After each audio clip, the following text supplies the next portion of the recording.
In John 5, Jesus has an encounter at the pool at Bethesda. There are multitudes of lame and sick people that are all sitting around the edge of this pool, waiting for bubbles to come to the surface so they can experience healing. Well, there was this one man that brought his mat to this pool, and he waited for 1 week that turned into 1 year, 5 years, 10 years, 20 years, 38 years of him waiting to be able to get into that pool.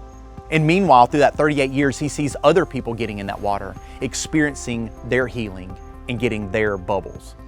And so what ended up happening for this guy, he was laying there, but it turns out he wasn't just laying in his sickness on the outside, but he was dealing with the sickness on the inside. Bitterness, seeing other people get what he wanted. Well, turns out that God has enough to go around. And so Jesus shows up on scene, and when he shows up on scene, he asks this man if he wants to get well, and then tells him to take up his bed and walk. And instantly this man stands up and he's able to walk. He picks up his mat. Well, the religious leaders don't like the fact that he's carrying his mat because, as they put it, they had this tradition in the oral Torah that he was not supposed to be carrying this mat. And what's interesting is that these guys had seen this man sitting by this pool for 38 years. They should have rejoiced with him because now he is walking. But for them, what it was their religious traditions had caused them to not experience rejoicing with somebody that they should have rejoiced with. When I look at this story, I think there's so many lessons we can learn from it, but one of those is that on two different levels, we see where different people should have rejoiced with people who rejoiced. That the man that was sitting by that pool, when he saw other people getting in, instead of laying in that bitterness, he should have rejoiced with them. And it kind of shows us that at times it's really hard to rejoice with people when other good things are happening. But then on the other side of the coin, when this man experienced healing and was carrying his mat, those religious leaders could only focus on the negative and instead missed an opportunity to rejoice with somebody who rejoices. I think it shows us it's really hard at times to rejoice with other people when we see them getting the very thing that maybe we, even ourselves, want. And so I heard a story this past week that you may have seen go across social media, and David Hargett actually shared it with me last week about these two sprinters. One of them is a blind Paralympic sprinter named David Brown, and the other one is a guy named Jerome Avery. Well, Jerome Avery is actually his guided runner.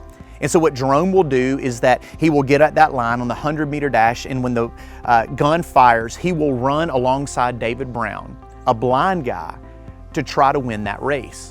Well, what's interesting about Jerome is that Jerome had dreams of himself one day being in the Olympics, that he was one of the fastest people in the entire world. And on the day it took to qualify the Olympics, he had a bad day and he didn't qualify. And so he ended up seeing other people get their bubbles, get their water, get the very thing that he wanted. And so for him, what could have come to the surface is bitterness. But what he decided to do was to dedicate his life to finding joy in other people's successes. So he decides to be a guided runner for David Brown. And if you've seen the video, they run across that line and David ends up winning that Paralympic race. And what I love so much about that scene is right after David goes across that finish line, Jerome Avery the whole time is pointing at David and getting the crowd riled up in order to celebrate with him.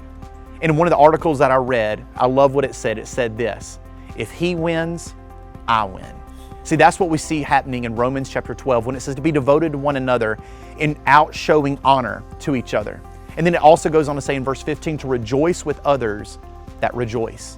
So the action step I gave you yesterday was something that was pretty simple, and it was this: to rejoice with other people in their rejoicing, because Jesus has enough to go around. When maybe you need to reach out to somebody that something great happened to them that maybe even you wanted to happen to you, praise God for what's happening in their life and even offer up a prayer of thanksgiving for what God has done. Maybe you see something great happen to somebody on Facebook. Find them right under there. Hey, congrats, I'm so happy for you. Whatever it is, find specific ways to rejoice with other people. And just as Jerome Avery experienced, when he wins, I win.